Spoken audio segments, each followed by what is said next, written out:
The more I look at it, the more I believe that Star Citizen Alpha 3.17.2 is going to be a transition patch for the project, and I believe that the team at CIG are going to have to redouble their efforts to keep backers and prospects interested, and in this video, I'm going to tell you why.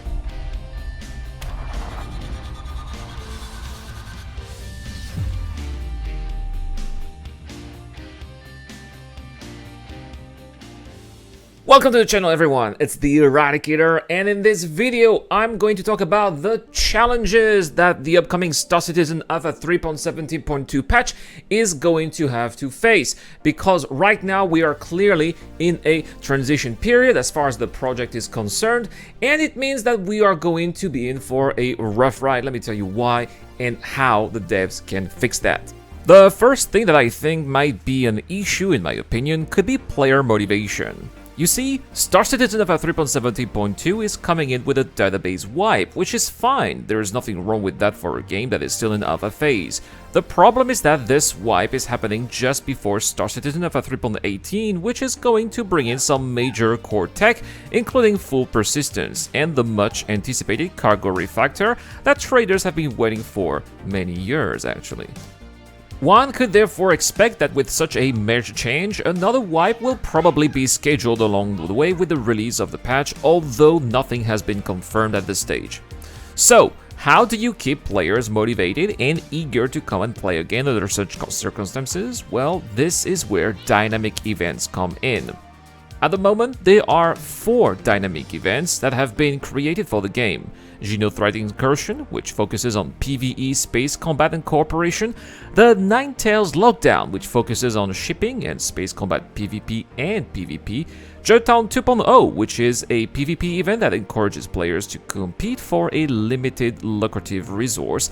And the new Siege of Horizon, a PvP first-person combat event that seems like the spiritual offspring of the Satabold Theaters of War mode CIG seems to have completely forgotten about.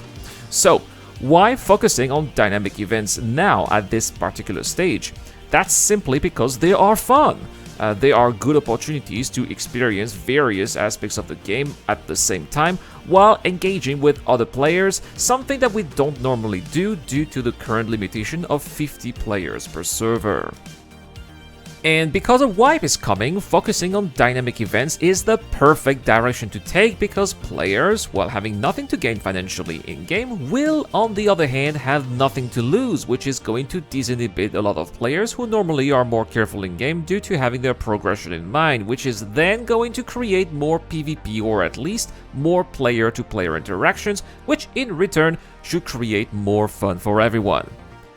The next issue that I believe is going to be a challenge for the developers this patch are some of the recurring bugs that have plagued the PTU experience so far, and that I hope the devs will find ways to fix, because, well, several weeks into the PTU, we are still having to deal with bugs that have been bothering us for several updates already, and that players who may not be interested in dynamic events may find tiresome.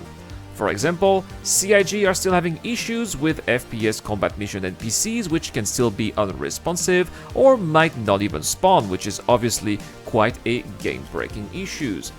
But the worst, in my opinion, are the problems generated by the ship terminals, which were converted from Flash into Building Blocks UI and have caused quite a bit of trouble, especially for newer players who may not have a fleet of ships at their disposal, because, well, as I get writing those lines, ship terminals still may put our ships in an unusable state, which means that if you only have one ship and this happens to you, you better have some friends with extra ships or maybe a multi-crew vessel to play with, as you simply will not be able to do anything until you have to wait until the terminals debugs itself.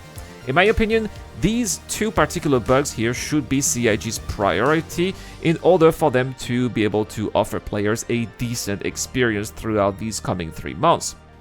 And then, they are going to be, Star Citizen's Alpha 3.18's PTU circle, which should start to begin very soon already for the Evo Caddy test at least. And, as I mentioned earlier, Star Citizen Alpha 3.18 is going to feature a lot of new tech and improvements that players have been waiting for a very long time. So it is safe to assume that the moment it leaves Evo Caddy tasting and enters PTU, everyone who will have access to the PTU will be very eager to test it as thoroughly as possible, either for example, for the novelty of the new features, or simply to get accustomed to the new mechanics, so that when Star Citizen Alpha 3.18 goes live in September or October, the patch won't have any secrets for them.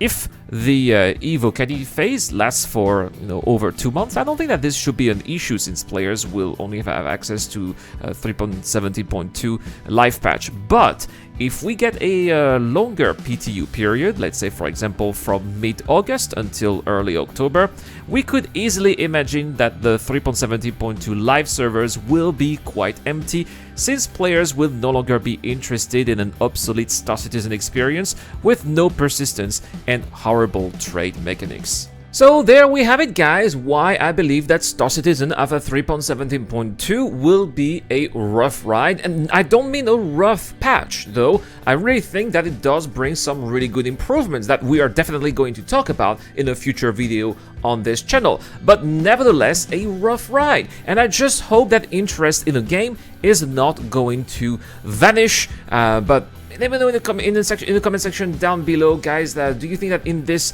time period you envision that maybe it will be pleasant for everybody out there to play Star Citizen, or maybe people will be focused on the upcoming 3.18? Let me know to get a chance to win a Legionnaire, thanks to Dr. Phobin. And if you join us on Discord, you can also be in via our sharing contest to get to win a Retaliator Bomber with LTI, or you can also enter by joining our Patreon and YouTube Joe membership program.